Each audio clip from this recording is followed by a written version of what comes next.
ਸਾਹਿਬ ਜੀ।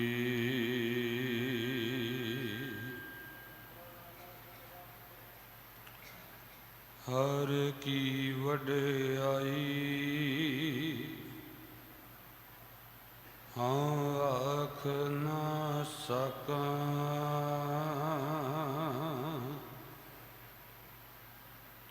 ਹਾਂ ਮੂਰਖ ਮੁਗਧ ਨੀਚਾਨ।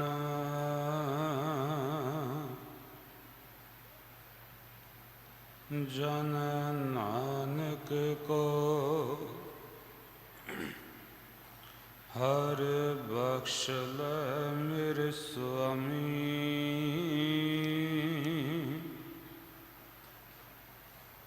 ਸ਼ਰਨਾਗਤ ਭਇਆ ਅਜਾਣ,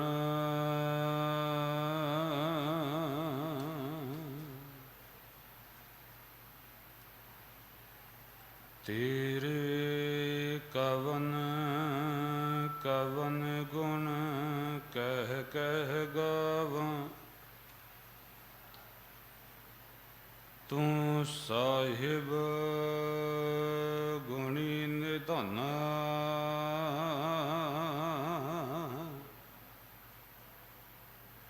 ਤੁਮਰੀ ਮਹਿਮਾ ਬਰਨ ਨਾ ਸਕੋ। ਤੂੰ ਠਾਕੁਰ ਊਚ ਭਗਵਾਨ,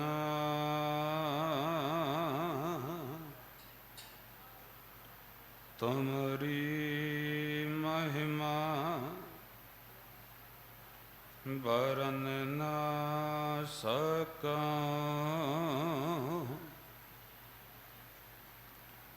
ਤੂੰ ਠਾਕੁਰ ਊਚ ਭਗਵਾਨ,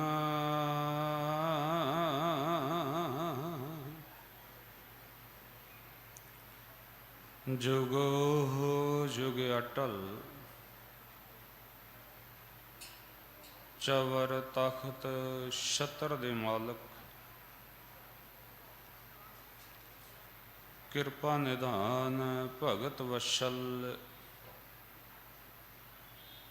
ਗੁਰਬਾਣੀ ਦੇ ਬੋਹਿਥ ਨਾਮ ਦੇ ਜਹਾਜ਼,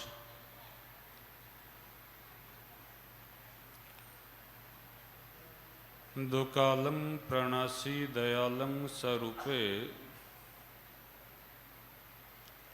ਸਦਾ ਅੰਗ ਸੰਗੇ ਅਭੰਗੰ ਵਿਭੂਤੇ।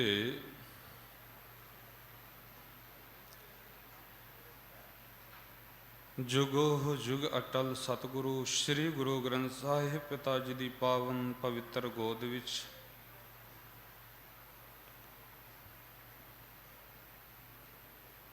ਨੌਵੇਂ ਸਤਿਗੁਰੂ ਤਿਆਗ ਅਤੇ ਵੈਰਾਗ ਦੀ ਮੂਰਤ, ਤਿਲਕ ਜੰਝੂ ਰਾਖਾ ਪ੍ਰਭ ਤਾਕਾ, ਕੀਨੋ ਬੜੋ ਕਲੂ ਮਹਿ ਸਾਕਾ। ਐਸੇ ਮਹਾਨ ਕਿਰਪਾਲੂ ਦਾਤਾ ਸ੍ਰੀ ਗੁਰੂ ਤੇਗ ਬਹਾਦਰ ਪਿਤਾ ਜੀ ਦੇ ਪਾਵਨ ਸ਼ਹੀਦੀ ਅਸਥਾਨ ਗੁਰਦੁਆਰਾ ਸ਼ੀਸ਼ਗੰਜ ਸਾਹਿਬ ਜੀ ਵਿਖੇ ਅੰਮ੍ਰਿਤ ਵੇਲੇ ਦੇ ਦੀਵਾਨਾਂ ਵਿੱਚ ਹਾਜ਼ਰੀਆਂ ਭਰ ਰਹੇ ਗੁਰੂ ਪਿਆਰ ਵਾਲਿਓ, ਸਤਿਗੁਰਾਂ ਦੀ ਅਪਾਰ ਰਹਿਮਤ ਬਖਸ਼ਿਸ਼ ਹੋਈ। ਸਤਿਗੁਰਾਂ ਦੀ ਪਾਵਨ ਗੋਦ ਵਿੱਚ ਜੁੜ ਬੈਠੇ ਹਾਂ।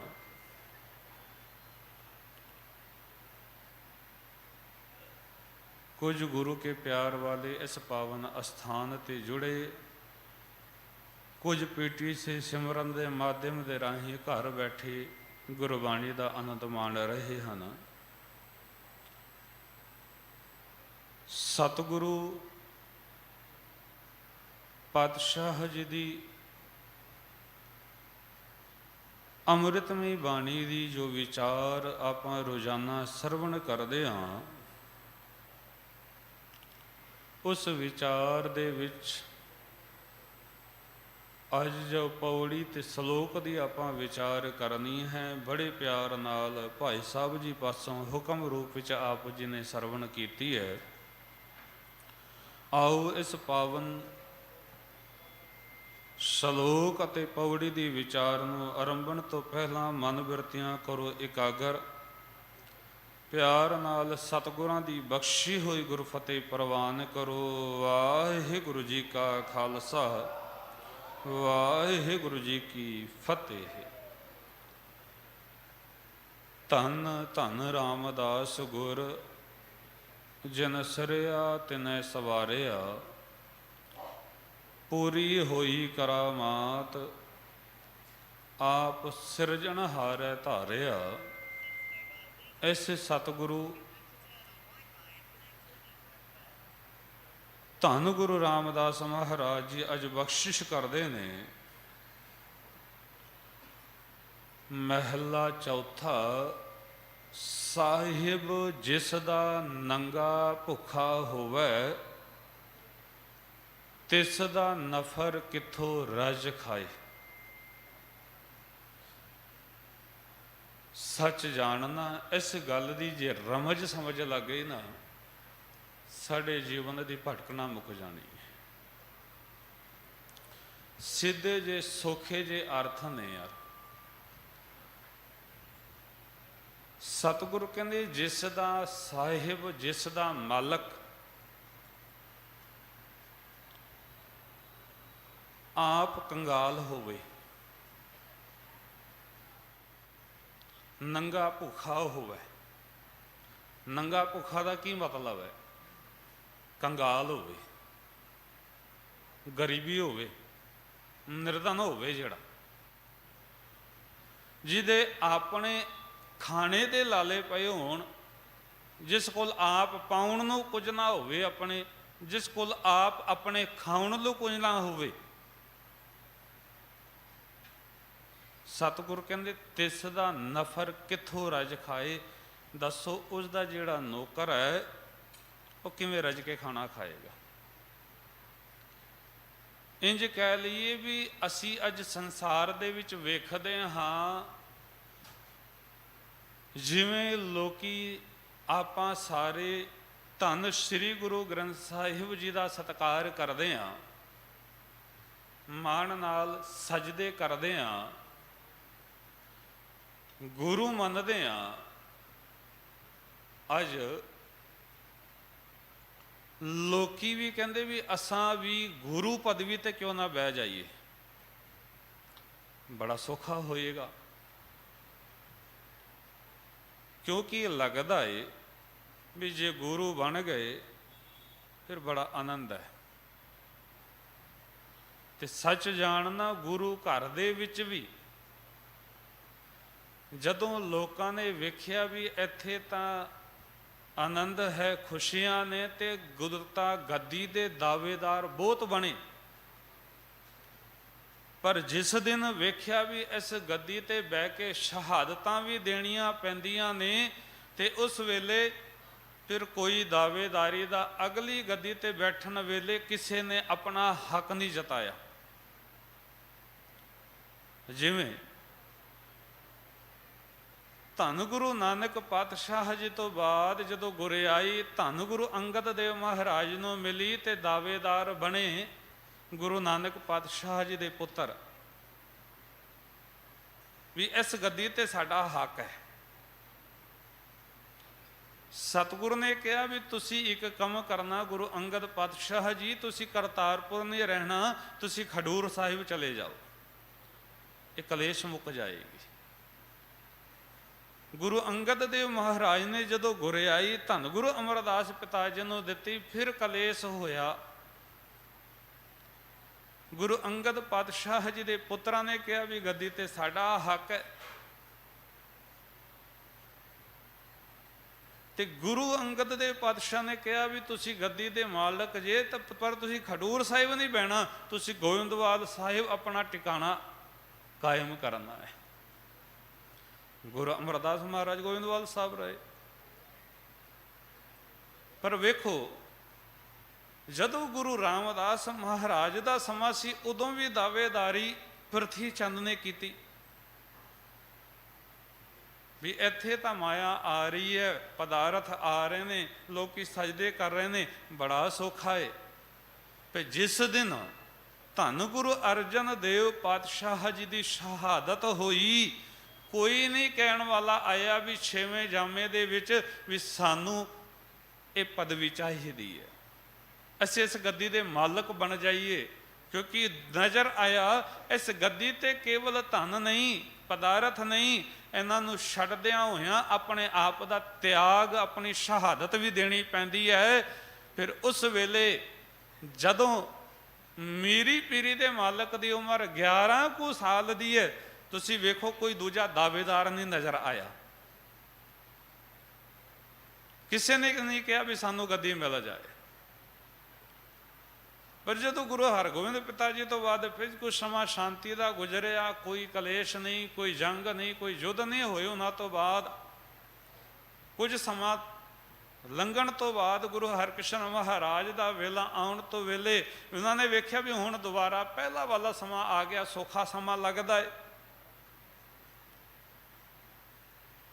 ਤੇ ਉਸ ਵੇਲੇ ਗੁਰੂ ਹਰਕ੍ਰਿਸ਼ਨ ਮਹਾਰਾਜ ਜੀ ਦੀ ਜੋਤੀ ਜੋਤ ਸਮਾਉਣ ਵੇਲੇ ਫਿਰ ਜਿਹੜੇ ਨੇ ਬਕਾਲੇ ਦੀ ਧਰਤੀ ਤੇ 22 ਮੰਜੀਆਂ ਲੱਗਦੀਆਂ ਨੇ।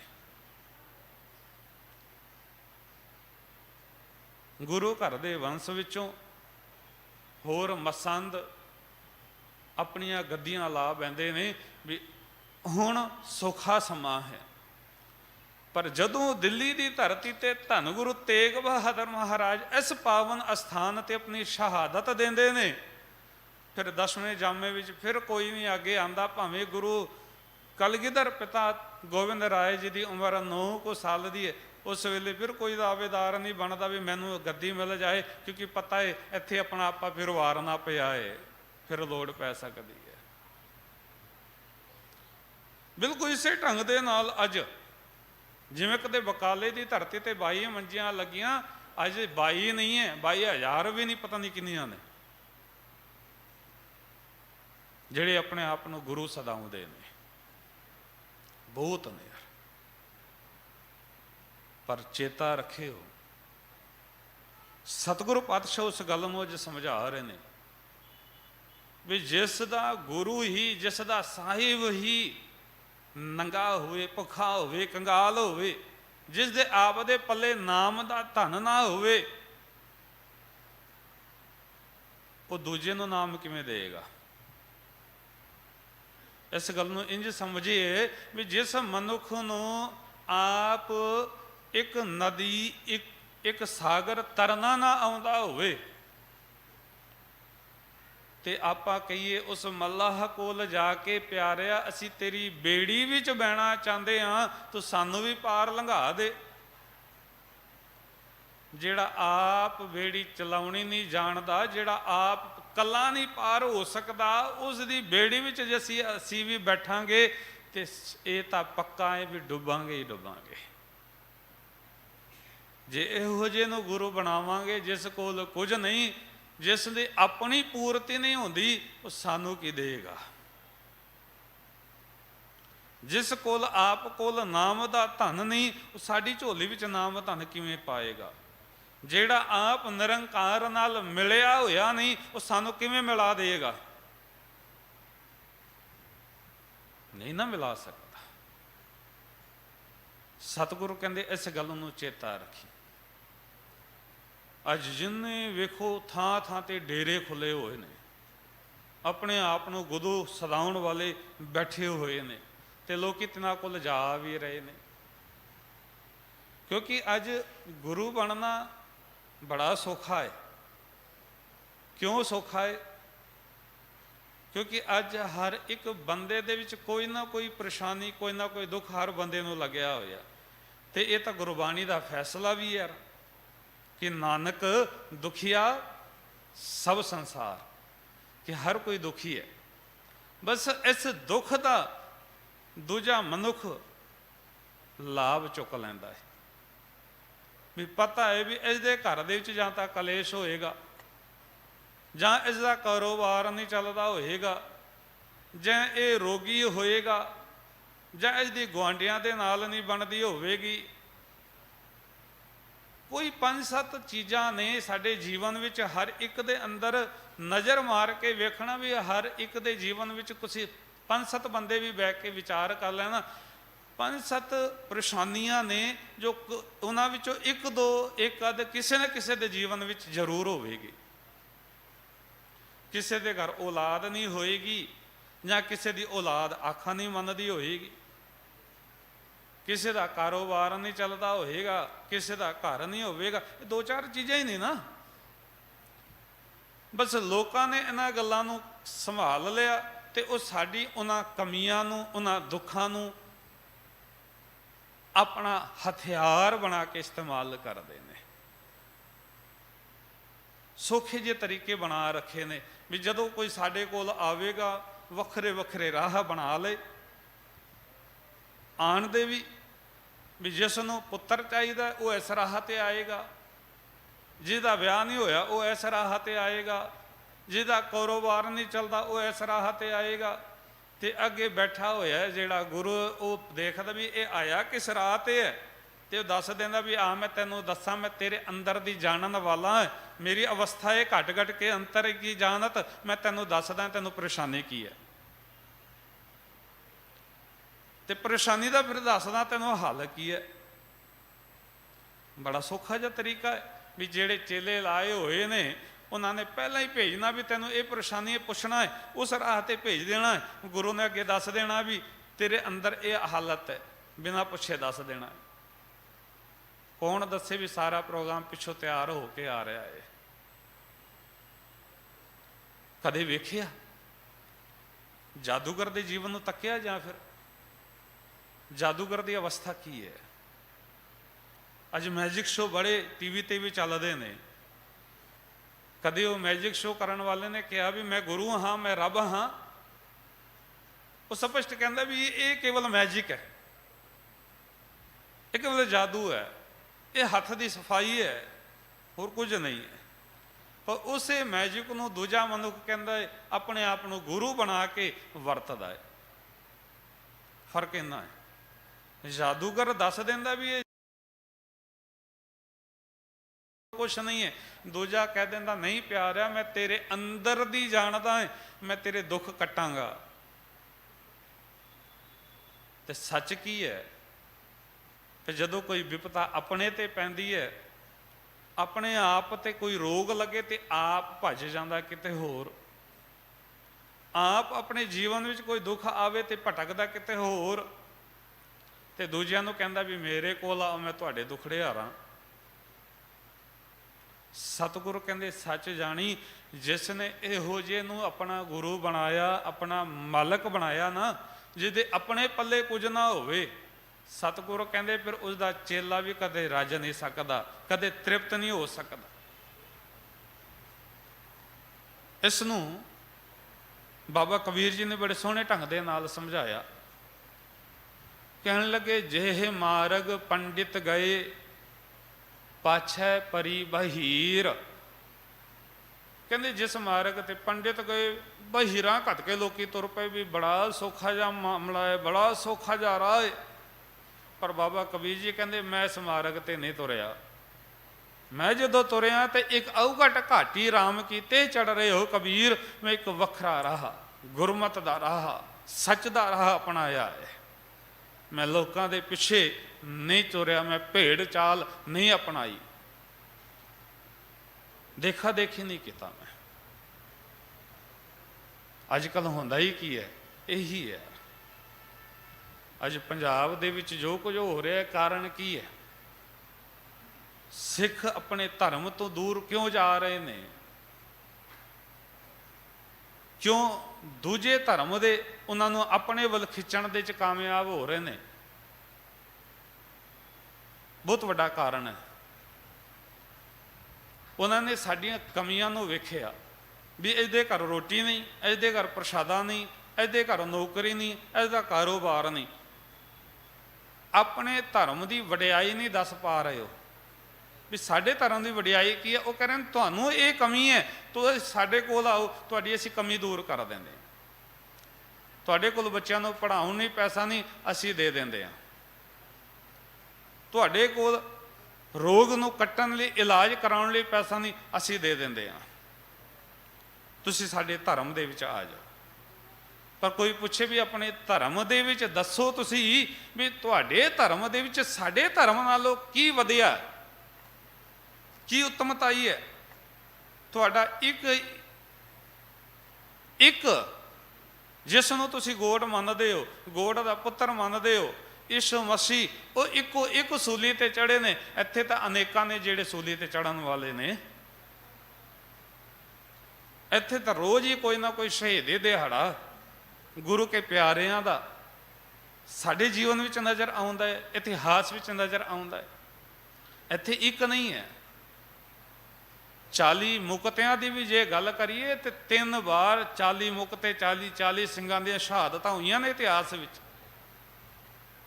ਜਿਸ ਧਰਤੀ ਤੇ ਅਸੀਂ ਬੈਠੇ ਹੋਏ ਹਾਂ, ਇਸ ਧਰਤੀ ਤੇ ਜਿੱਥੇ ਗੁਰੂ ਤੇਗ ਬਹਾਦਰ ਮਹਾਰਾਜ ਦਾ ਖੂਨ ਡੁੱਲਿਆ ਹੈ, ਉੱਥੇ 3 ਗੁਰੂ ਕੇ ਸਿੱਖਾਂ ਦਾ ਖੂਨ ਡੁੱਲਿਆ ਹੈ।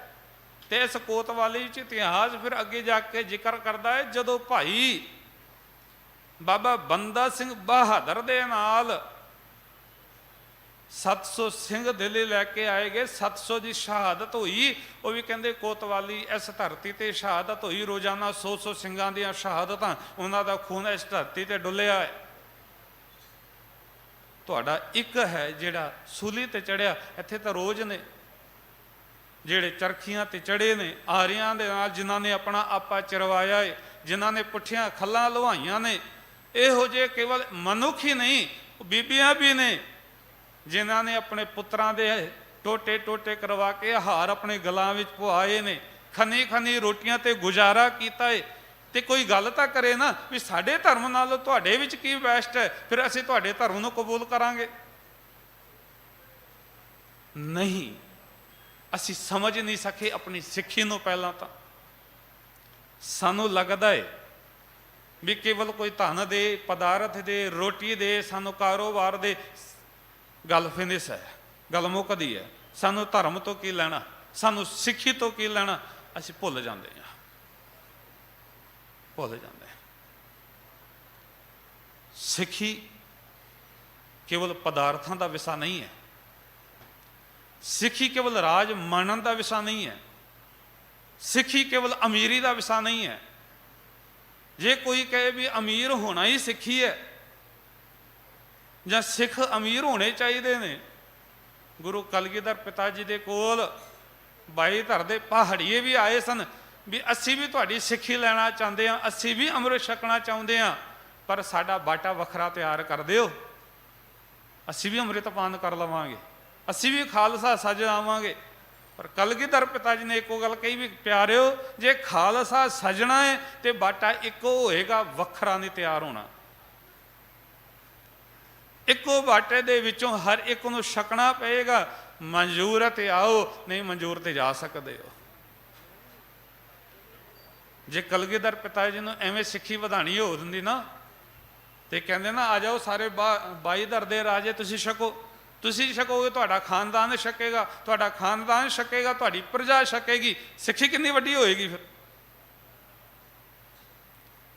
ਸਿੱਖੀ ਇਹ ਨਹੀਂ ਹੈ ਵੀ ਤੁਹਾਡੇ ਨਿਯਮ ਦੇ ਅਨੁਸਾਰ ਸਿੱਖੀ ਨੇ ਨਹੀਂ ਚੱਲਣਾ। ਤੁਸੀਂ ਕਹੋ ਵੀ ਮੇਰੇ ਅਨੁਕੂਲ ਗੁਰੂ ਚਲੇ, ਨਹੀਂ। ਗੁਰੂ ਕਹਿੰਦਾ ਵੀ ਇੱਥੇ ਆਇਆ ਹੈ ਨਾ, ਤੇ ਚੇਤਾ ਰੱਖੀ ਤੂੰ ਮੇਰੇ ਅਨੁਸਾਰ ਚੱਲ। ਇਸ ਪ੍ਰੇਮ ਦੀ ਖੇਡ ਦੇ ਵਿੱਚ ਇੱਥੇ ਸ਼ਰਤ ਹੀ ਇਹ ਹੈ।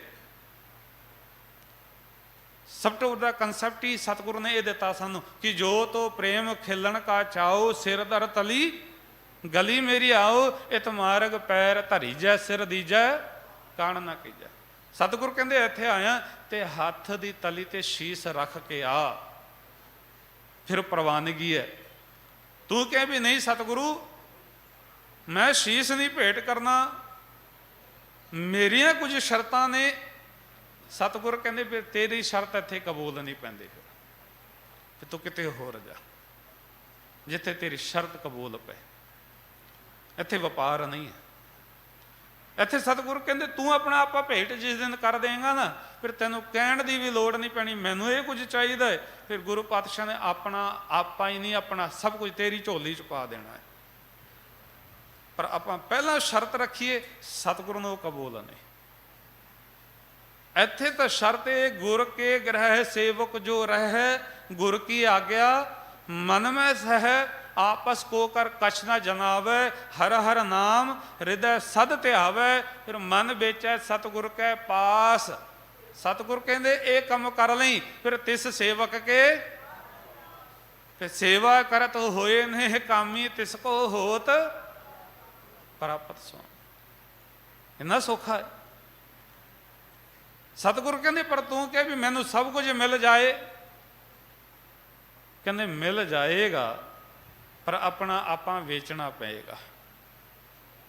ਤੂੰ ਕਹੇ ਵੀ ਮੈਂ ਕੋਈ ਸ਼ਰਤ ਨਾ ਕਬੂਲਾਂ, ਮੈਂ ਕੁਝ ਵੀ ਆਪਣੀ ਮਰਜ਼ੀ ਦਾ ਸਭ ਕੁਝ ਕਰ ਲਵਾਂ, ਤੁਹਾਡੀ ਮਰਜ਼ੀ ਦਾ ਕੁਝ ਨਾ ਹੋਵੇ, ਸਤਿਗੁਰੂ ਕਹਿੰਦੇ ਫਿਰ ਸਿੱਖੀ ਨਹੀਂ ਹੈ।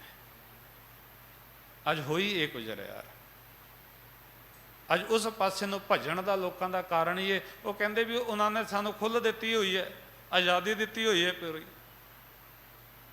ਕੋਈ ਬੰਦਿਸ਼ ਨਹੀਂ ਹੈ ਵੀ ਤੁਸੀਂ ਆਓ ਸਾਡੇ ਧਰਮ ਦੇ ਵਿੱਚ ਆਕਰੋਸ਼ ਪਾਓ, ਗੱਲ ਮੁੱਕਦੀ ਹੈ, ਤੁਸੀਂ ਸਾਡੀਆਂ ਗੱਲਾਂ ਕਰੋ, ਅਸੀਂ ਤੁਹਾਨੂੰ ਸਭ ਕੁਝ ਦਿੰਦੇ ਹਾਂ। ਤਾਂ ਗੁਰੂ ਨਾਨਕ ਦਾ ਘਰ ਇਹ ਨਹੀਂ ਕਹਿੰਦਾ। ਲਾਲਚ ਦੇ ਅਧੀਨ ਸਿੱਖੀ ਨਹੀਂ ਹੈ।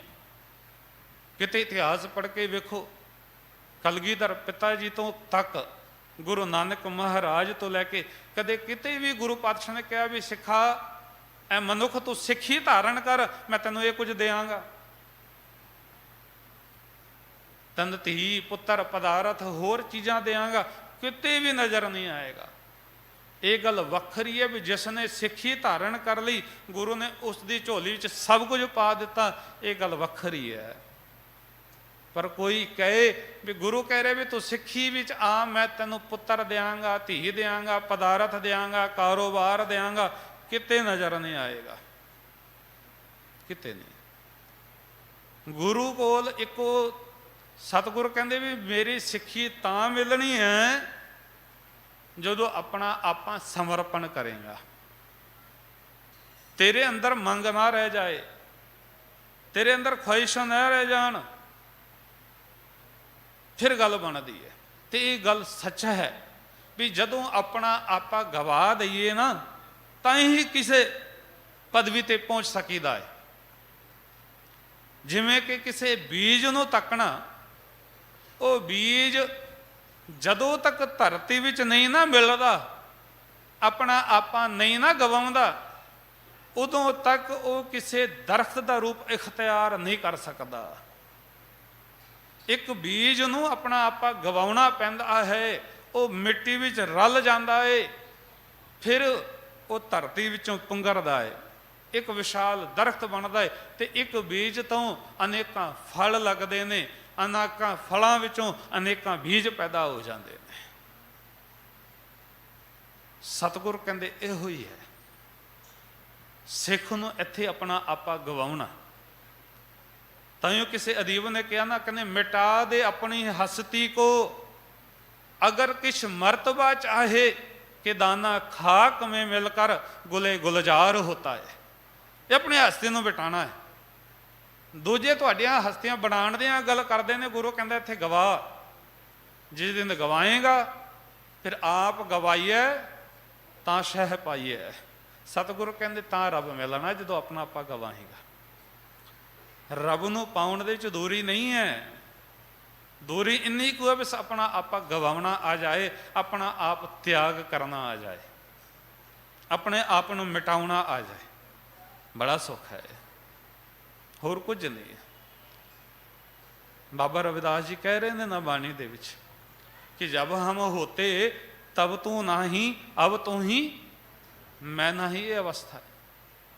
ਸਤਿਗੁਰੂ ਕਹਿੰਦੇ ਜਦੋਂ ਤੱਕ ਤੂੰ ਹੈ ਫਿਰ ਮੈਂ ਨਹੀਂ ਹੋਏਗੀ, ਮੈਂ ਹੋ ਗਈ ਤੇ ਤੂੰ ਨਹੀਂ ਹੋ ਸਕਦਾ। ਤੇ ਆਪਣੇ ਆਪ ਨੂੰ ਜਿਸ ਦਿਨ ਮਿਟਾ ਲਿਆ, ਉਸ ਦਿਨ ਰੱਬ ਦਾ ਰੂਪ, ਫਿਰ ਧੱਕੇ ਖਾਣ ਦੀ ਲੋੜ ਨਹੀਂ ਨਾ ਪੈਣੀ, ਭਟਕਣ ਦੀ ਲੋੜ ਤਾਂ ਨਹੀਂ ਨਾ ਪੈਣੀ, ਫਿਰ ਥਾਂ ਥਾਂ ਤੇ ਮੱਠੇ ਰਗੜਨ ਦੀ ਲੋੜ ਨਹੀਂ ਪੈਣੀ, ਫਿਰ ਧਾਗੇ ਤਵੀਅਤਾਂ ਤੇ ਭਰੋਸਾ ਕਰਨ ਦੀ ਲੋੜ ਨਹੀਂ ਪੈਣੀ। ਫਿਰ ਮੌਲੀਆਂ ਤੇ ਮੁੰਦਰੀਆਂ ਤੇ ਭਰੋਸਾ ਨਹੀਂ ਕਰਨ ਦੀ ਲੋੜ ਪੈਣੀ। ਫਿਰ ਵਰਤ ਤੇ ਹੋਰ ਅਨੇਕਾਂ ਜਿਹੜੇ ਅਸੀਂ ਕਰਮ ਕਰਦੇ ਨੇ ਉਹਨਾਂ ਨੂੰ ਕਰਨ ਦੀ ਲੋੜ ਨਹੀਂ ਪੈਣੀ। ਇੱਕੋ ਕਰਮ ਹੈ, ਆਪਣਾ ਆਪਾ ਗਵਾ ਦਈਏ ਬਸ। ਸਤਿਗੁਰੂ ਪਾਤਸ਼ਾਹ ਕੀ ਕਹਿ ਰਹੇ ਨੇ, ਭਾਈ ਹੋ ਇਹੀ ਰਿਹਾ ਏ। ਗੁਰੂ ਬਣੇ ਬੈਠੇ ਨੇ ਜਿਹੜੇ ਹੈ ਤਾਂ ਨੰਗੇ ਭੁੱਖੇ, ਪਰ ਤੁਹਾਨੂੰ ਵਿਖਾ ਰਹੇ ਨੇ ਸਾਡੇ ਕੋਲ ਬਹੁਤ ਕੁਝ ਹੈ, ਬਹੁਤ ਕੁਝ ਹੈ। ਤੇ ਸਤਿਗੁਰੂ ਕਹਿੰਦੇ ਇਹੋ ਜਿਹਿਆਂ ਦੇ ਕੋਲ ਚਲੇ ਗਏ ਤੇ ਤੁਹਾਡੇ ਕੋਲ ਜਿਹੜਾ ਏ ਉਹ ਵੀ ਉਹਨਾਂ ਨੇ ਖੋ ਲੈਣਾ ਹੈ। ਤੁਹਾਡੇ ਕੋਲ ਜਿਹੜੇ ਦੋ ਚਾਰ ਟੱਕੇ ਨੇ, ਦੋ ਚਾਰ ਪਦਾਰਥ ਨੇ ਨਾ, ਉਹਨਾਂ ਨੇ ਕਹਿਣਾ ਆ ਪਹਿਲਾਂ ਇੱਥੇ ਮੱਥਾ ਟੇਕ ਇਹਨੂੰ, ਫਿਰ ਤੈਨੂੰ ਦੁੱਗਣੇ ਤਚੋਗਣੇ ਕਰਕੇ ਦਿੰਦੇ ਨੇ, ਫਿਰ ਘਰ ਨੂੰ ਤੋੜ ਦੇਣਾ ਵੀ ਇੱਥੇ ਕੁਝ ਨਹੀਂ ਹੈ। ਸਤਿਗੁਰੂ ਕਹਿੰਦੇ ਕਿਉਂ ਭਟਕਦਾ ਹੈ? ਜਦੋਂ ਜੀਵਨ ਦੇ ਹਰ ਕਾਰਜ ਵਿੱਚ ਤੈਨੂੰ ਇੱਕ ਆਵਾਜ਼ ਆਉਂਦੀ ਹੈ ਕਿ ਸਾਚੇ ਸਾਹਿਬਾ ਕਿਆ ਨਹੀਂ ਘਰ ਤੇਰਾ, ਘਰ ਤਾਂ ਤੇਰਾ ਸਭ ਕਿਛ ਹੈ, ਜਿਸ ਦੇ ਸੋ ਪਾਵੇ। ਸਤਿਗੁਰ ਕਹਿੰਦੇ ਫਿਰ ਭਟਕਣਾ ਕਿਉਂ ਹੈ? ਬਾਣੀ ਪੜਨ ਵਾਲਿਆ, ਜਾਂ ਤਾਂ ਬਾਣੀ ਪੜਦਾ ਹੋਇਆ ਤੂੰ ਬਾਣੀ ਨੂੰ ਵਿਚਾਰਿਆ ਨਹੀਂ, ਜੇ ਵਿਚਾਰ ਲਿਆ ਤੇ ਲੱਗਦਾ ਤੈਨੂੰ ਬਾਣੀ ਤੇ ਭਰੋਸਾ ਨਹੀਂ, ਗੁਰੂ ਤੇ ਭਰੋਸਾ ਨਹੀਂ। ਜੇ ਗੁਰੂ ਤੇ ਭਰੋਸਾ ਹੈ ਫਿਰ ਟਿਕ ਜਾ, ਗੁਰੂ ਆਪੇ ਤੇਰੀ ਝੋਲੀ ਵਿੱਚ ਦਾਤ ਪਾਏਗਾ।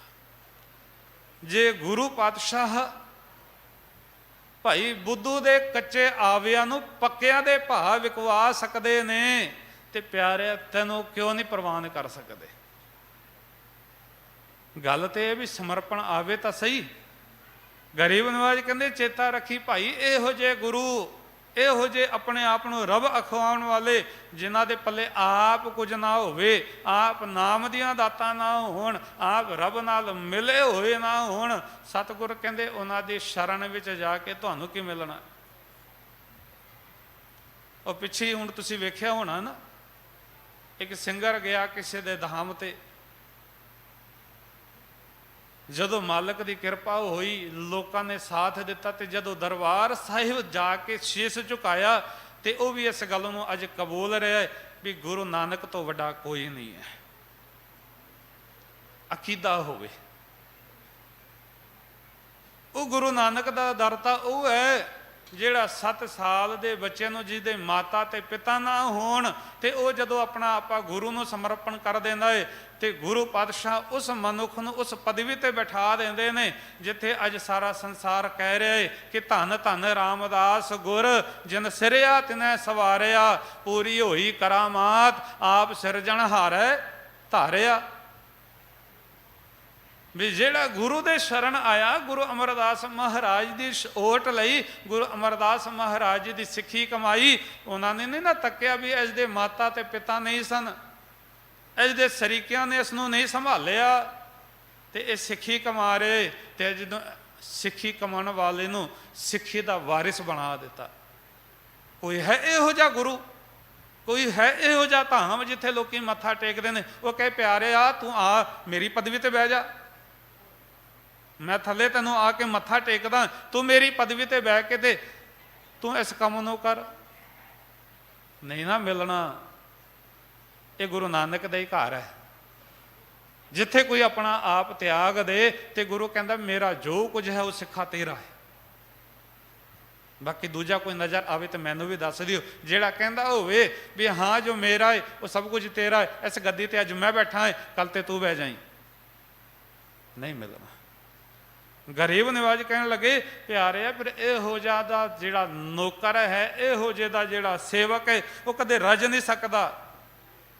ਜੇ ਸਾਹਿਬ ਕਹਿ ਘਰ ਵੱਥ ਹੋਵੇ, ਗਰੀਬ ਨਿਵਾਜ ਕਹਿੰਦੇ ਪਿਆਰੇ ਜੇ ਮਾਲਕ ਦੇ ਘਰ ਕੁਛ ਹੋਵੇ, ਖਾਣ ਨੂੰ ਪ੍ਰਸ਼ਾਦਾ ਹੋਵੇ, ਪਹਿਰਨ ਨੂੰ ਵਸਤਰ ਹੋਣ, ਸੋ ਨਫਰੇ ਹੱਥ ਆਵੇ, ਫਿਰ ਉਹੀ ਤਾਂ ਨੌਕਰ ਨੂੰ ਮਿਲਣੀ ਹੈ, ਉਹੀ ਤਾਂ ਚੇਲੇ ਨੂੰ ਮਿਲਣੀ ਹੈ ਜੇ ਸਾਹਿਬ ਕੋਲ ਹੈ।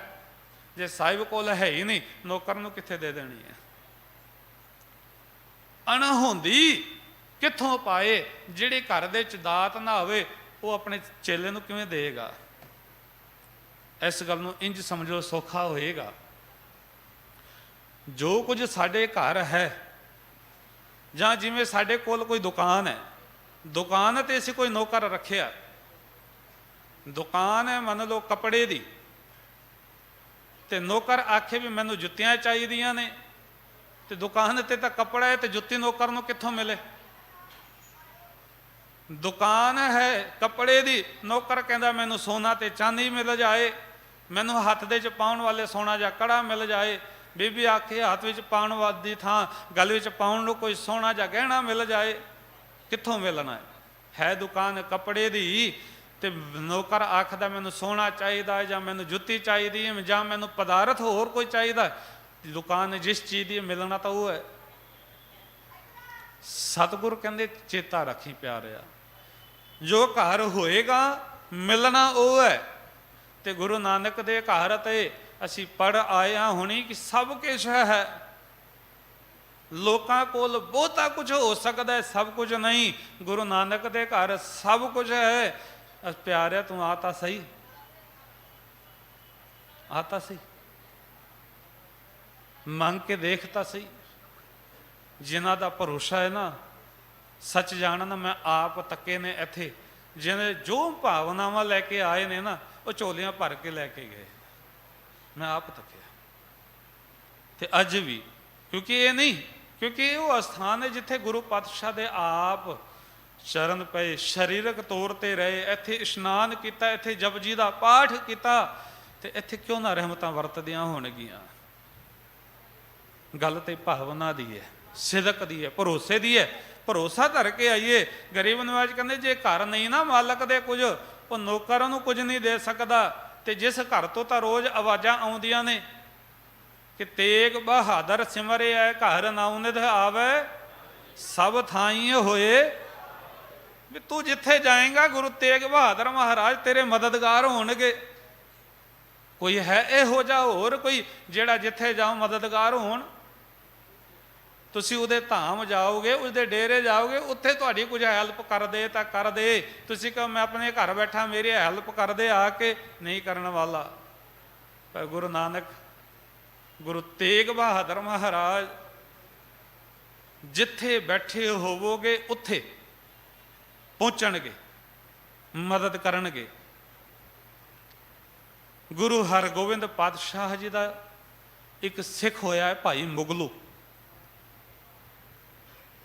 ਗੰਡੂਆ ਪਿੰਡ ਦਾ ਰਹਿਣ ਵਾਲਾ। ਗਰੀਬ ਨਿਵਾਜ ਦੇ ਨਾਲ ਜੰਗਾਂ ਯੁੱਧਾਂ ਦੇ ਜਿੱਥੇ 4 ਜੰਗ ਗਰੀਬ ਨਿਵਾਜ ਨੇ ਲੜੇ, ਉਹ ਆਪ ਸਤਿਗੁਰ ਦੇ ਨਾਲ ਹੋ ਕੇ ਲੜਿਆ। ਇੱਕ ਜੰਗ ਦੇ ਚ ਇਤਿਹਾਸ ਕਹਿੰਦਾ ਇਸ ਦੇ ਤਨ ਨੂੰ ਫੱਟ ਲੱਗੇ, ਸੱਟਾਂ ਲੱਗੀਆਂ।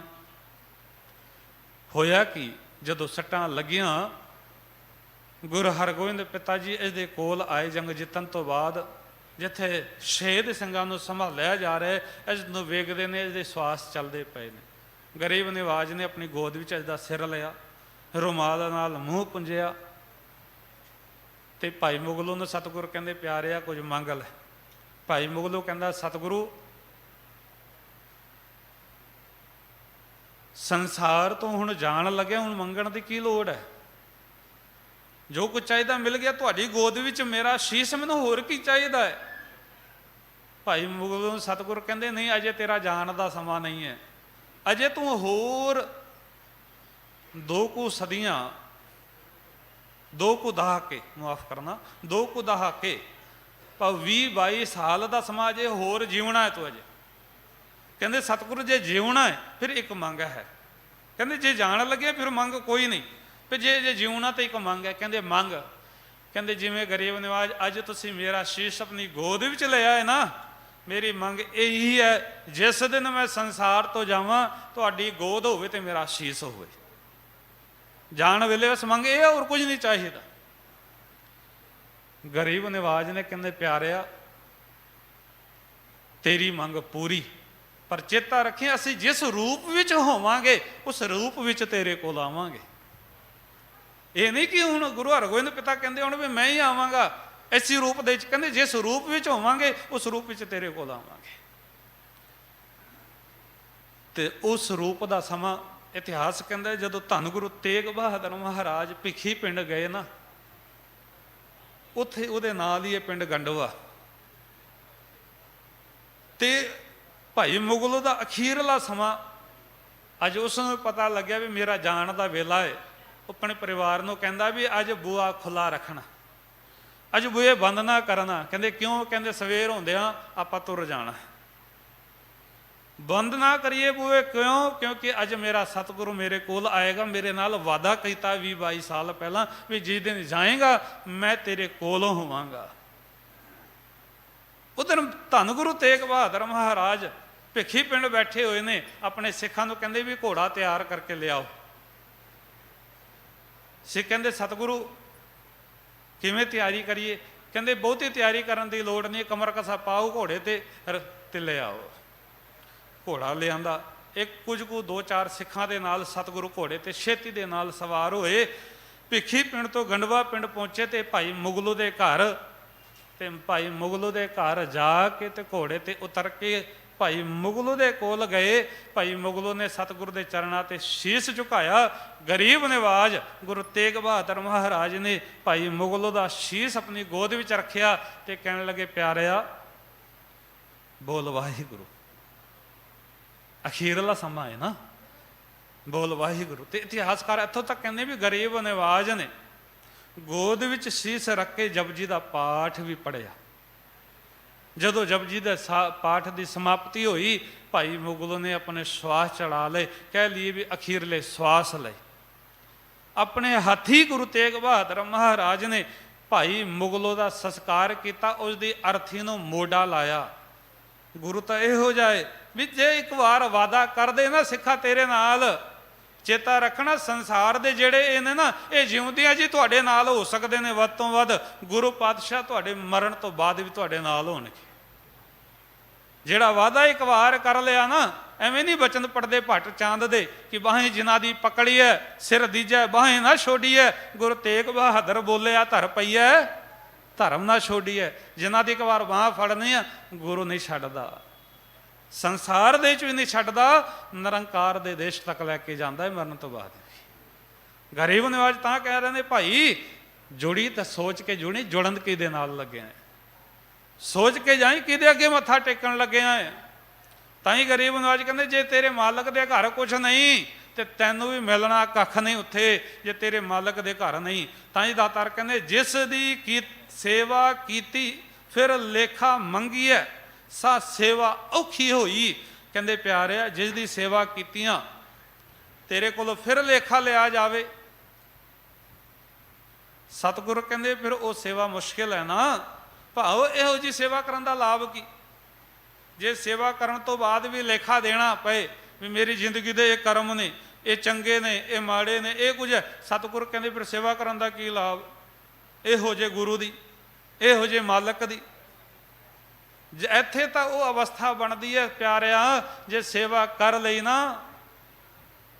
ਤੇ ਗਰੀਬ ਨਿਵਾਜ ਨੇ ਬਚਨ ਕਹਿੰਦਾ ਬਾਣੀ ਵਿੱਚ ਸਾ ਸੇਵਾ ਕੀਤੀ ਸਫਲ ਹੈ ਜਿਤ ਸਤਿਗੁਰ ਕਾ ਮਨ ਮੰਨੇ, ਜਾਂ ਸਤਿਗੁਰ ਕਾ ਮਨ ਮੰਨਿਆ ਤਾਂ ਪਾਪ ਕਸੰਬਲ ਭੰਨੇ। ਕੇਵਲ ਇੱਥੇ ਹੀ ਤੁਹਾਡੇ ਪਾਪ ਨਹੀਂ ਨਾ ਕੱਟੇ। ਗਰੀਬ ਨਿਵਾਜ ਕਹਿੰਦੇ ਅਵਸਥਾ ਉਹ ਬਣ ਜਾਂਦੀ ਹੈ ਕਿ ਧਰਮ ਰਾਏ ਦਰ ਕਾਗਦ ਫਾਰੇ ਜਨ ਨਾਨਕ ਲੇਖਾ ਸਮਝਾ। ਧਰਮ ਰਾਜ ਨੇ ਵੀ ਤੁਹਾਡੇ ਲੇਖੇ ਜੋਖੇ ਤੇ ਕਾਗਜ਼ ਪਾੜ ਦੇਣੇ ਨੇ। ਕਹਿੰਦੇ ਨਾ ਭਾਈ ਇਹ ਤਾਂ ਗੁਰੂ ਨਾਨਕ ਦਾ ਸਿੱਖ ਹੈ, ਇਹ ਤਾਂ ਗੁਰੂ ਨਾਨਕ ਦੇ ਦਰ ਦੀ, ਗੁਰੂ ਤੇਗ ਬਹਾਦਰ ਮਹਾਰਾਜ ਦੇ ਦਰ ਦੀ ਸੇਵਾ ਕਰਕੇ ਆਇਆ ਹੈ, ਇਹਦਾ ਲੇਖਾ ਨਹੀਂ ਹੋ ਸਕਦਾ, ਲੇਖਾ ਨਹੀਂ। ਇੱਥੇ ਤਾਂ ਲੇਖੇ ਪਾੜ ਦਿੱਤੇ ਜਾਣੇ ਨੇ, ਇੱਥੇ ਕੋਈ ਲੇਖਾ ਨਹੀਂ। ਭਾਵੇਂ ਉੱਥੇ ਮਾਲਕ ਦੇ ਦਰ ਤੇ ਅਸੀਂ ਬਚਨ ਪੜ੍ਹਦੇ ਹਾਂ ਲੇਖਾ ਰੱਬ ਮੰਗੇਸ਼ਿਆ ਬੈਠਾ ਕਢਵਹੀ, ਪਰ ਜਿਹੜੇ ਗੁਰੂ ਨਾਨਕ ਦੀ ਓਟ ਦੇ ਵਿੱਚ ਆ ਗਏ, ਸਤਿਗੁਰੂ ਗੁਰੂ ਤੇਗ ਬਹਾਦਰ ਮਹਾਰਾਜ ਧੰਨ ਸ਼੍ਰੀ ਗੁਰੂ ਗ੍ਰੰਥ ਸਾਹਿਬ ਜੀ ਦੇ ਚਰਨਾਂ ਦੇ ਨਾਲ ਜੁੜ ਗਏ, ਸਤਿਗੁਰੂ ਕਹਿੰਦੇ ਫਿਰ ਲੇਖੇ ਗਵਾਚ ਜਾਣਗੇ, ਲੇਖੇ ਪਾੜ ਦਿੱਤੇ ਜਾਣਗੇ। ਨਹੀਂ ਤਾਂ ਗਰੀਬ ਨਿਵਾਜ ਕਹਿੰਦੇ ਜਿਸ ਦੀ ਤੂੰ ਸੇਵਾ ਕਰਦਾ ਹੈ ਭਾਈ ਉੱਥੇ ਤਾਂ ਲੇਖਾ ਤੈਨੂੰ ਦੇਣਾ ਹੀ ਪੈਣਾ ਹੈ। ਫਿਰ ਲੇਖਾ ਬੜਾ ਔਖਾ ਹੋਏਗਾ, ਇੱਥੇ ਸੌਖਾ ਹੋਏਗਾ। ਕਿਉਂ ਹੋਏਗਾ? ਕਿਉਂਕਿ ਗਰੀਬ ਨਿਵਾਜ ਕਹਿੰਦੇ ਲੇਖਾ ਦੇਣਾ ਸੁਹੇਲਾ, ਪਰ ਕਦੋਂ? ਜਾਂ ਦਿਲ ਸੁੱਚੀ ਹੋਏ। ਉਸ ਸਾਚੇ ਦੀਵਾਨ ਮੈਂ ਪੱਲਾ ਨਾ ਪਕੜੈ ਕੋਏ। ਭਾਈ ਤੇਰਾ ਦਿਲ ਜੇ ਸੁੱਚਾ, ਸੁੱਚਾ ਤਾਂ ਹੋਏਗਾ, ਸੁੱਚੇ ਨਾਲ ਜੁੜੇਗਾ, ਪਵਿੱਤਰ ਤਾਂ ਹੋਏਗਾ ਜੇ ਪਵਿੱਤਰ ਨਾਲ ਜੁੜੇਗਾ। ਵੀ ਪਾਣੀ ਵਿੱਚ ਇਸ਼ਨਾਨ ਕਰਾਂਗੇ ਤਾਂ ਮੈਲ ਲੱਥੇਗੀ, ਕੋਈ ਕਹਿ ਕੀਚੜ ਦੇ ਚ ਨਹਾ ਕੇ ਤੇਰੇ ਮੈਲ ਲੱਥ ਜਾਏ, ਤਾਂ ਨਾ ਹੋ ਸਕਦਾ। ਕੀਚੜ ਦੇ ਚ ਨਹਾ ਕੇ ਤਾਂ ਮੈਲੇ ਹੋਵਾਂਗੇ, ਪਰ ਪਾਣੀ ਵਿੱਚ ਇਸ਼ਨਾਨ ਕਰ ਲਈਏ ਤੇ ਨਿਰਮਲ ਹੋਵਾਂਗੇ। ਸੱਚ ਨਾਲ ਜੁੜਾਂਗੇ, ਸੱਚੇ ਹੋਵਾਂਗੇ, ਝੂਠੇ ਨਾਲ ਜੁੜਾਂਗੇ, ਅਸਰ ਪੈਣਾ ਹੈ ਨਾ। ਸੰਗਤ ਦਾ ਅਸਰ ਤਾਂ ਹੋਵੇਗਾ ਨਾ। ਗਰੀਬ ਨਿਵਾਜ ਕਹਿਣ ਲੱਗੇ, ਨਾਨਕ ਸੇਵਾ ਕਰੋ ਹਰ ਗੁਰ ਸਫਲ ਦਰਸ਼ਨ ਕੀ। ਕਹਿੰਦੇ ਜੇ ਸੇਵਾ ਕਰਨੀ ਹੈ ਤੇ ਗੁਰੂ ਦੀ ਕਰ, ਸੇਵਾ ਕਰਨੀ ਹੈ ਆਪਣੇ ਰੱਬ ਦੀ ਕਰ, ਫਿਰ ਲੇਖਾ ਮੰਗੇ ਨਾ ਕੋਈ, ਫਿਰ ਤੇਰੇ ਕੋਲੋਂ ਕਿਸੇ ਨੇ ਲੇਖਾ ਨਹੀਂ ਲੈਣਾ। ਫਿਰ ਕਿਸੇ ਨੇ ਨਹੀਂ ਪੁੱਛਣਾ, ਭਾਈ ਤੂੰ ਕੀ ਕੀਤਾ, ਕੀ ਖਟਿਆ, ਕੀ ਗਵਾਇਆ, ਕੋਈ ਲੇਖਾ ਜੇਖਾ। ਸਤਿਗੁਰ ਕਹਿਣ ਲੱਗੇ ਫਿਰ ਕੋਈ ਲੇਖਾ ਨਹੀਂ ਹੋਣਾ। ਗਰੀਬ ਨਿਵਾਜ ਫਿਰ ਪੌੜੀ 'ਚ ਬਚਨ ਕਰਦੇ ਨੇ, ਨਾਨਕ ਵਿਚਾਰੈ ਸੰਤ ਜਨ ਚਾਰ ਵੇਦ ਕਹਾਂਦੇ। ਸਤਿਗੁਰੂ ਪਾਤਸ਼ਾਹ ਕਹਿੰਦੇ ਰੱਬ ਦੇ ਪਿਆਰੇ ਇਹ ਵਿਚਾਰਦੇ ਨੇ, ਇਹ ਵਿਚਾਰਦੇ ਨੇ ਜੋ ਕੁਝ ਚਾਰੇ ਵੇਦਾਂ ਵਿੱਚ ਲਿਖਿਆ ਹੈ। ਹੁਣ ਗੱਲ ਇਹ ਨਹੀਂ ਵੀ ਚਾਰੇ ਵੇਦਾਂ ਵਿੱਚ ਕੁਝ ਲਿਖਿਆ ਹੋਇਆ ਨਹੀਂ ਹੈ, ਬਹੁਤ ਕੁਝ ਲਿਖਿਆ ਹੈ, ਪਰ ਗੱਲ ਇਹ ਵੀ ਆਪਣੀ ਮਰਜ਼ੀ ਦੇ ਅਨੁਸਾਰ ਹੀ ਕੋਈ ਦੂਜੇ ਅਰਥ ਕਰ ਲੈਂਦੇ ਨੇ। ਪਰ ਰੱਬ ਦੇ ਪਿਆਰੇ ਆਪਣੇ ਮਰਜ਼ੀ ਦੇ ਨਾਲ ਨਹੀਂ, ਅਸਲ ਦੇ ਵਿੱਚ ਜੋ ਕਹਿ ਰਹੇ ਨੇ। ਗਰੀਬ ਨਿਵਾਜ ਕਹਿੰਦੇ ਸਿਮਰਤ ਵੇਦ ਪੁਰਾਣ ਪੁਕਾਰਨ ਪੋਥੀਆਂ, ਨਾਮ ਬਿਨਾ ਸਭ ਕੂੜ। ਗੱਲ ਹੀ ਹੋਸ਼ੀਆਂ, ਅਸਲ ਵਿੱਚ ਤਾਂ ਨਾਮ ਦੀ ਗੱਲ ਹੈ, ਪਰ ਜਦੋਂ ਨਾਮ ਨੂੰ ਛੱਡ ਕੇ ਤੇ ਹੋਰ ਪਾਸੇ ਤੁਰ ਜਾਈਏ, ਬਾਕੀ ਰਹਿ ਕੀ ਜਾਂਦਾ ਹੈ। ਗਰੀਬ ਨਿਵਾਜ ਕਹਿੰਦੇ ਭਗਤ ਮੁਖ ਹੈ ਤੇ ਬੋਲਦੇ ਸੇ ਬਚਨ ਉਹ ਵੰਦੇ। ਭਗਤ ਜਨ ਜਦੋਂ ਆਪਣੇ ਮੁਖ ਤੋਂ ਜੋ ਵਚਨ ਕਹਿ ਦੇਣ, ਸਤਿਗੁਰ ਕਹਿੰਦੇ ਉਹ ਵਚਨ ਹੋ ਜਾਂਦੇ ਨੇ। ਤਾਈਓ ਗਰੀਬ ਨਿਵਾਜ ਨੇ ਕਿਹਾ, ਮੇਰੀ ਬੰਦੀ ਭਗਤ ਛਡਾਵੇ, ਬੰਦ ਹੈ ਭਗਤ ਨਾ ਛੂਟੈ ਮੋਹਿ। ਕਹਿੰਦੇ ਜੇ ਮੈਂ ਕਿਸੇ ਨੂੰ ਬੰਧਨ ਬਾਵਾਂ, ਰੱਬ ਕਹਿੰਦਾ ਤੇ ਮੇਰੇ ਬੰਧਨ ਭਗਤ ਖੋਲ ਸਕਦਾ ਏ, ਪਰ ਜੇ ਭਗਤ ਕਿਸੇ ਨੂੰ ਬੰਨ ਦੇ ਨਾ, ਮੇਰੀ ਤਾਕਤ ਨਹੀਂ, ਮੈਂ ਖੋਲ ਦਿਆਂ। ਇਸ ਨੂੰ ਇੰਜ ਵੀ ਕਿਹਾ ਬਾਬਾ ਸਤਿਗੁਰੂ ਦੀ ਬਾਣੀ ਦੇ ਅੰਦਰ ਕਿ ਸਭ ਕੋ ਤੇਰਾ ਵਸ ਅਗਮ ਅਗੋਚਰਾ। ਇਹ ਮੇਰੇ ਮਾਲਕਾ, ਇਹ ਅਗਮ ਅਗੋਚਰ ਦਾਤਾ ਜੀ, ਸਭ ਕੁਝ ਤੁਹਾਡੇ ਵਸ ਹੈ, ਪਰ ਤੂੰ ਭਗਤਾਂ ਕੈ ਵਸ, ਭਗਤਾਂ ਤਾਣ ਤੇਰਾ। ਪਰ ਜਦੋਂ ਤੇਰੀ ਗੱਲ ਆਵੇ ਤੂੰ ਕਿਹਦੇ ਵਸ, ਤੇ ਕਹਿੰਦੇ ਤੂੰ ਭਗਤਾਂ ਦੇ ਵਸ ਹੈ ਦਾਤਾ। ਭਗਤਾਂ ਦੇ ਵਸ ਵੀ ਕਿਉਂ? ਕਿਉਂਕਿ ਭਗਤਾਂ ਨੂੰ ਤੇਰਾ ਸਹਾਰਾ ਹੈ, ਤੇਰੇ ਸਹਾਰੇ ਨੇ, ਉਹ ਤੇਰੇ ਨਾਲ ਜੁੜਦੇ ਨੇ ਤੇ ਤੇਰੇ ਸਹਾਰੇ। ਜਿਵੇਂ ਬਾਬਾ ਰਵਿਦਾਸ ਜੀ ਕਹਿੰਦੇ ਨੇ ਨਾ, ਕਹਿੰਦੇ ਦਾਤਾ ਜੀ ਜੋ ਹਮ ਬਾਂਦੇ ਮੋਹ ਫਾਸ ਹਮ ਪ੍ਰੇਮ ਬੰਧਨ ਤੁਮ ਬਾਂਦੇ। ਕਹਿੰਦੇ ਮੈਨੂੰ ਦਾਤਾ ਤੁਸੀਂ ਮੋਹ ਦੀ ਫਾਈਆਂ ਵਿੱਚ ਬੰਨਿਆ ਹੋਇਆ ਹੈ, ਤੇ ਦਾਤਾ ਮੈਂ ਤੈਨੂੰ ਪ੍ਰੇਮ ਦੀਆਂ ਡੋਰੀਆਂ ਵਿੱਚ ਬੰਨਿਆ। ਆਪਣੇ ਛੂਟਣ ਕੋ ਯਤਨ ਕਰੋ ਹਮ ਛੋਟੇ ਤੁਮ ਆਰਾਧੇ। ਦਾਤਾ ਮੈਂ ਤਾਂ ਇਹਨਾਂ ਮੋਹ ਦੀਆਂ ਤੰਦਾਂ ਨੂੰ ਤੋੜ ਦਿੱਤਾ ਤੇਰੀ ਬੰਦਗੀ ਕਰਕੇ, ਪਰ ਮੈਂ ਜੋ ਪ੍ਰੇਮ ਦੀ ਡੋਰੀ ਵਿੱਚ ਤੈਨੂੰ ਬੰਨਿਆ, ਦਾਤਾ ਤੁਸੀਂ ਤੇ ਕਿਵੇਂ ਛੁੱਟੋਗੇ? ਬੜਾ ਔਖਾ ਹੈ। ਰੱਬ ਪ੍ਰੇਮ ਦੀ ਡੋਰ ਨੂੰ ਨਹੀਂ ਤੋੜਦਾ। ਫਿਰ ਗਰੀਬ ਨਿਵਾਜ ਕਹਿੰਦੇ ਜੋ ਭਗਤ ਇਸ ਕਰਕੇ ਮੁਖ ਤੋਂ ਬੋਲ ਦੇਣ, ਉਹ ਹੋਣਾ ਹੈ, ਉਹ ਕਦੇ ਅਧੂਰਾ ਨਹੀਂ ਰਹਿੰਦਾ ਕੰਮ। ਜੋ ਇਤਿਹਾਸ ਪੜ੍ਹ ਕੇ ਵੇਖ ਲੈਣਾ, ਜੋ ਰੱਬੀ ਪਿਆਰਿਆਂ ਨੇ ਰਸਨਾ ਤੋਂ ਬੋਲ ਦਿੱਤਾ ਨਾ, ਉਹ ਬਚਨ ਹੋਏ ਨੇ ਯਾਰ। ਜਿਵੇਂ ਮੈਂ ਹੁਣੇ ਗੱਲ ਕੀਤੀ ਭਾਈ ਬੁੱਧੂ ਦੀ, ਉੱਥੇ ਲੱਖੂ ਪਟੋਲੀਆਂ ਨੇ ਕਹਿ ਦਿੱਤਾ ਨਾ, ਬੁੱਧੂ ਤੇਰਾ ਆਵਾ ਕੱਚੇ ਦਾ ਕੱਚਾ ਤੇ ਕੱਚਾ ਹੀ ਰਿਹਾ। ਗੁਰੂ ਅਰਜਨ ਪਾਤਸ਼ਾਹ ਨੇ ਵੀ ਕਹਿ ਦਿੱਤਾ, ਭਾਈ ਅਰਦਾਸ ਭਾਵੇਂ ਹੋ ਗਈ ਪਰ ਮੈਂ ਪੱਕੇ ਨਹੀਂ ਕਰ ਸਕਦਾ। ਇੰਨਾ ਹੋ ਸਕਦਾ ਤੇਰੇ ਕੱਚੇ ਵੀ ਪੱਕਿਆਂ ਦੇ ਭਾਅ ਵਿਕ ਜਾਣਗੇ, ਪਰ ਤੂੰ ਕਹੇ ਪੱਕੇ ਹੋ ਜਾਣ, ਪੱਕੇ ਨਹੀਂ ਹੋ ਸਕਦੇ। ਭਾਉ ਜੋ ਭਗਤ ਕਹਿ ਦੇਣ ਉਹ ਹੋਣਾ ਹੀ ਹੋਣਾ ਹੈ। ਦਾਤਾਰ ਕਹਿੰਦੇ ਪ੍ਰਗਟ ਪਹਾਰਾ ਜਾਪਦਾ ਸਭ ਲੋਕ ਸੁਣਦੇ। ਫਿਰ ਜੋ ਭਗਤ ਕਹਿੰਦੇ ਨੇ ਉਹ ਪ੍ਰਗਟ ਹੋ ਜਾਂਦਾ ਹੈ, ਦੁਨੀਆ ਵਿੱਚ ਨਜ਼ਰ ਆਉਂਦਾ ਹੈ ਤੇ ਲੋਕੀ ਸੁਣਦੇ ਨੇ। ਤੇ ਸੁਖ ਨਾ ਪਾਇਨ ਮੁਗਧ ਨਰ ਸੰਤ ਨਾਲ ਖਾਂਦੇ। ਤੇ ਜਿਹੜੇ ਰੱਬ ਦੇ ਪਿਆਰਿਆਂ ਦੇ ਨਾਲ ਖੈਂਦੇ ਨੇ, ਖਹਿਣਾ ਝਗੜਨਾ ਕਲੇਸ਼ ਪਾਉਣਾ, ਗਰੀਬ ਨਿਵਾਜ ਕਹਿੰਦੇ ਉਹ ਮੂਰਖ ਮਨੁੱਖ ਕਦੇ ਸੁੱਖ ਨਹੀਂ ਪਾਉਂਦੇ। ਜੇ ਰੱਬੀ ਪਿਆਰਿਆਂ ਦੇ ਨਾਲ, ਰੱਬੀ ਢੰਡਾਵਾਂ ਦੇ ਨਾਲ ਮਖੌਲਾਂ ਕਰਦੇ ਨੇ ਜਾਂ ਕਲੇਸ਼ਾਂ ਕਰਦੇ ਨੇ, ਸਤਿਗੁਰ ਕਹਿੰਦੇ ਉਹ ਕਦੇ ਸੁੱਖ ਨਹੀਂ ਪਾਉਂਦੇ। ਉਹਨਾਂ ਦੇ ਜੀਵਨ ਵਿੱਚ ਦੁੱਖ ਹੀ ਦੁੱਖ ਹੈ। ਤਾਂ ਹੀ ਅਸੀਂ ਰੋਜ਼ ਪੜ੍ਹਦੇ ਹਾਂ ਚੌਪਈ ਸਾਹਿਬ ਜੀ ਦੀ ਬਾਣੀ ਦੇ ਅੰਦਰ, ਕਹਿੰਦੇ ਜਿਹੜੇ ਰੱਬ ਦੇ ਪਿਆਰੇ ਰੱਬ ਦੀ ਬੰਦਗੀ ਕਰਦੇ ਨੇ, ਸੰਤਨ ਸੁਖ ਪਾਏ ਤੇ ਸੁਖੀ, ਉਹ ਹਮੇਸ਼ਾ ਹੀ ਸੁਖ ਮਾਣਦੇ ਨੇ। ਦਾਤਾਰ ਕਹਿੰਦੇ ਓਏ ਲੋਚਨ ਉਹਨਾਂ ਗੁਣਾਂ ਨੂੰ ਓਏ ਅਹੰਕਾਰ ਸੜਨਦੇ। ਜਿਹੜੇ ਰੱਬ ਦੇ ਪਿਆਰੇ ਨੇ ਉਹ ਰੱਬੀ ਗੁਣਾਂ ਨੂੰ ਭਾਲਦੇ ਨੇ, ਪਰ ਜਿਹੜੇ ਰੱਬ ਦੇ ਪਿਆਰਿਆਂ ਤੋਂ ਈਰਖਾ ਕਰਦੇ ਨੇ ਉਹ ਹੋਰ ਅਹੰਕਾਰ ਦੇ ਵਿੱਚ ਆਪਣੇ ਆਪ ਦੇ ਜੀਵਨ ਨੂੰ ਖੁਆਰ ਕਰਦੇ ਨੇ, ਹੋਰ ਸੜਦੇ ਰਹਿੰਦੇ ਨੇ। ਓਏ ਵਿਚਾਰੇ ਕਿਆ ਕਰੇ ਜਾਂ ਭਾਗ ਧੁਰ ਮੰਦੇ, ਗੁਰੂ ਰਾਮਦਾਸ ਮਹਾਰਾਜ ਦਾ ਬਿਰਧ ਤੱਕੋ। ਗਰੀਬ ਨਿਵਾਜ ਕਹਿੰਦੇ ਉਹਨਾਂ ਵਿਚਾਰਿਆਂ ਦਾ ਵੀ ਕਸੂਰ ਕੀ ਜਿਹੜੇ ਭਟਕਦੇ ਨੇ, ਜਿਹੜੇ ਰੱਬੀ ਢੁੰਡਾਵਾਂ ਦੇ ਨਾਲ ਵੀ ਈਰਖਾ ਕਰਦੇ ਨੇ, ਜਿਹੜੇ ਰੱਬੀ ਪਿਆਰਿਆਂ ਦੇ ਨਾਲ ਵੀ ਕਲੇਸ਼ ਕਰਦੇ ਨੇ, ਕਹਿੰਦੇ ਉਹਨਾਂ ਦਾ ਵਿਚਾਰਿਆਂ ਦਾ ਕਸੂਰ ਕੀ, ਉਹਨਾਂ ਦੇ ਭਾਗ ਹੀ ਮੰਦੇ ਨੇ, ਉਹਨਾਂ ਦੇ ਭਾਗ ਚੰਗੇ ਨਹੀਂ। ਜੇ ਭਾਗ ਚੰਗੇ ਹੁੰਦੇ ਉਹ ਵੀ ਇਸ ਮਾਰਗ ਦੇ ਪਾਂਦੀ ਬਣ ਜਾਂਦੇ, ਭਾਗ ਚੰਗੇ ਨਹੀਂ ਤਾਂ ਹੀ ਉਹ ਇਹੋ ਜਿਹੇ ਕੰਮਾਂ ਵਿੱਚ ਲੱਗੇ ਨੇ। ਜੋ ਮਾਰੇ ਤਿਨ ਪਾਰ ਬ੍ਰਹਮ ਸੇ ਕਿਸੇ ਨਾ ਸੰਦੇ।